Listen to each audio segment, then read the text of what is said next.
Hey everybody, welcome to spring. Yes, today is the first day of spring. Yay. What does that mean? Everything that we held off doing throughout the winter, we now have to do. But it also means we have to turn our attention to Maggie and her needs. So what we're going to do today is we're going to change the oil in her generator, which is located behind this door. Now we have the Cummins 5500. It's a reasonably easy oil change to do. First, pull the cover off, lift up, pull it out. Now what you're looking at here, behind here is the air filter. We will check that. This is where the oil gets filled. This is the drain valve for the oil. Goes through into a tube, comes out underneath. The oil filter itself is located right here. That is also done from underneath, and we will show you what that looks like. First off, now we want to start the generator, because warm oil will drain faster than cold oil. So you want to let it run for about 10 minutes anytime you start your generator. Now, if you've been running it like you're supposed to once a month, it may not need to be primed, but we'll prime it a little bit. Once the red light's on, it is priming.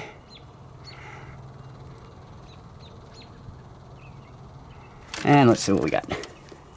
Hit start. So we're gonna let it run for about 10 minutes. Then we'll come back out and shut it off. Drain oil. So in order to do the oil change, you're gonna need a container to put the used oil in.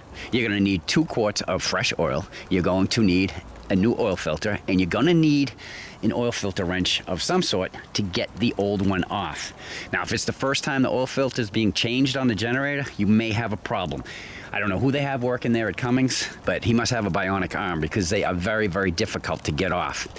Now, throughout the years, I've gathered all of these oil filter wrenches, and not one of them would touch the oil filter on the generator. Looking underneath, here is where the oil filter drain tube is. Over here is where the oil filter is. Now, looking at it through a different perspective, that's all that's hanging down. I could get nothing to actually grab onto that except for this tool right here, and I was able to back it out.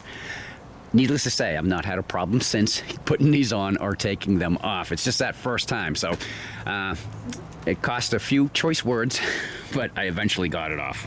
Okay, so let's check the air filter first. Make sure that it's clean. 3 snaps, lift up, pull out.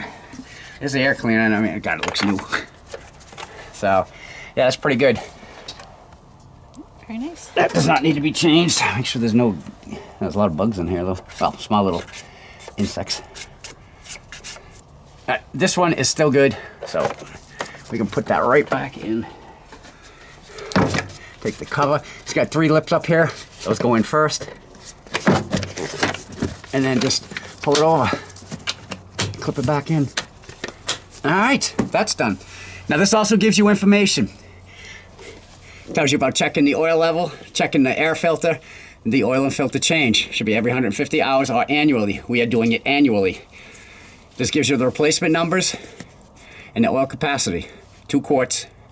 And this tells you the temperature range. We're usually 10 degrees to 100 degrees in our range, so we're gonna use 15W40. All right, so in order to start, I like to get my pan up as close as possible to where that tube is gonna be.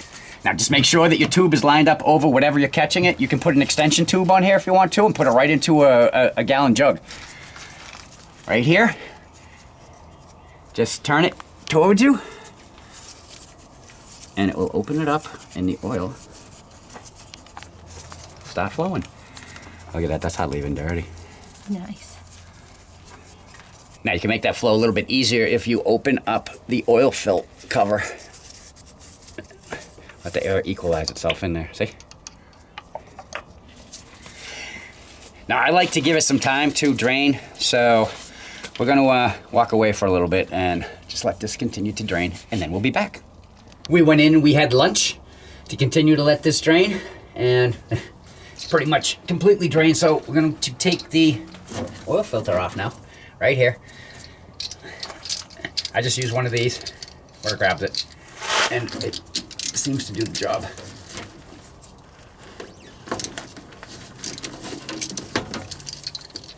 Now you want to be very careful, because on ours, this shielding here that goes around it, that will cut you.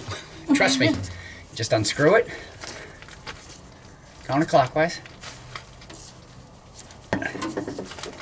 pull it straight down, then I tip and drain.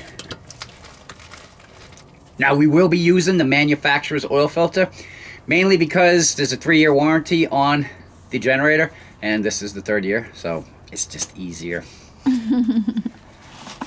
So, oh, by the way, it is 0122-0836. Same as the one I took off.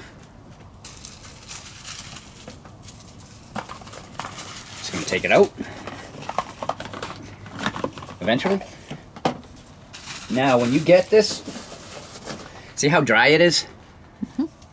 Because this goes up underneath, I do the same thing on any of my vehicles that I can. I'm gonna fill the oil filter with oil before putting it on. That way there, when the generator starts up, it's not forcing all the air through the system trying to fill this up and not getting anything back out yet. So it's just, to me, I just feel better doing it that way. And this seal around here, you definitely wanna make sure that you put oil on that. Otherwise, you get that up there and it's gonna give you one heck of a time to take it off. You don't have to overfill it, fill it to the top or whatever. Just as long as some's in there, you're better off than if there isn't. There we go, that will be good enough. Put the top back on, get some on your finger, just put it right around the seal. Then, look where you're going. Push it straight up through. Get it onto the threads. Go easy so you don't cross thread.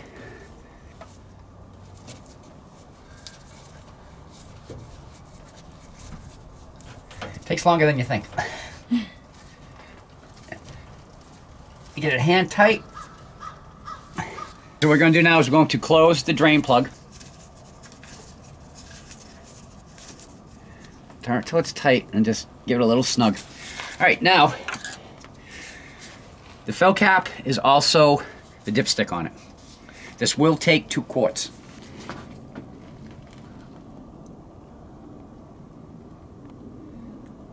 Take your time with it. No rush. We're retired.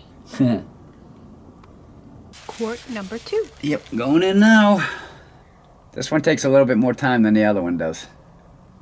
So there's the oil. You can see how close it is to the top. That's why it's such a tedious job to fill this. Yeah, just keep filling.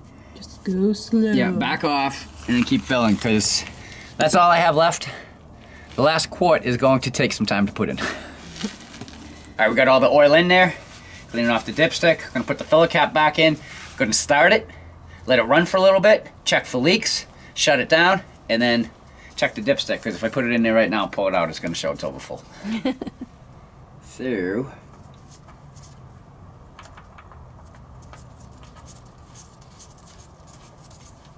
all right, there we go. Make sure that's locked in. One last check of the filter. All right, let's give it a shot. All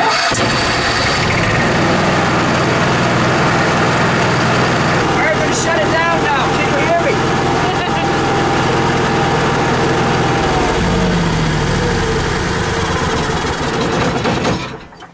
Oh, just in case you can't get this to run or you can't get any power into the coach, but this is running, and you checked all your circuit breakers and that, there's 2 more on here. Just make sure you come out and check both of these 2. Oh, yeah. All right, so let's see how we did.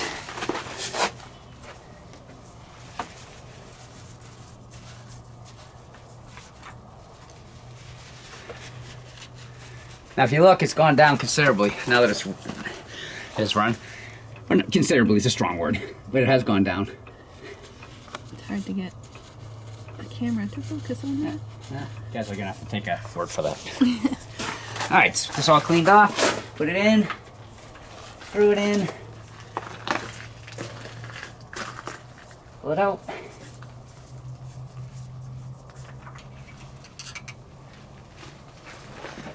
Right up to there. Right where it's supposed to be. Full. 2 quarts. All right, success. Yeah, put the filler cap back on. Put the cover back on. Slide up under here. Line it up on here. And push. Now, those of you that follow us know we spent a lot of time with Jayco last year, so we didn't get to use Maggie all that much. So, even though we changed the oil because it's annual, I am still going to set up the next service interval.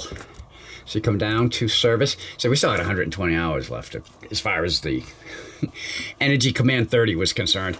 So I could just make that look like it's due. Oh, look, service is due. Press enter. Next oil change is scheduled for 150 hours or annually, whichever comes first. Hopefully we can do the hours this time. Yeah, usually it's annually. That's how Cheryl and I changed the oil in our generator. It's not a hard job to do. It's not overly time consuming. But it is something you should do, along with exercising it once a month. But other than that, if you have any questions, feel free to put them in the description box down below. Other than that, if you like this video, learned something, appreciate that thumbs up as always. You want to become part of the Get Gone With Us gang? Right down there in the corner. Probably over this way now. The red box, just click on it and you're in. Because until we do something else to Maggie, I'm Chuck. And I'm Cheryl. We're Get Gone With Us. Bye. See ya.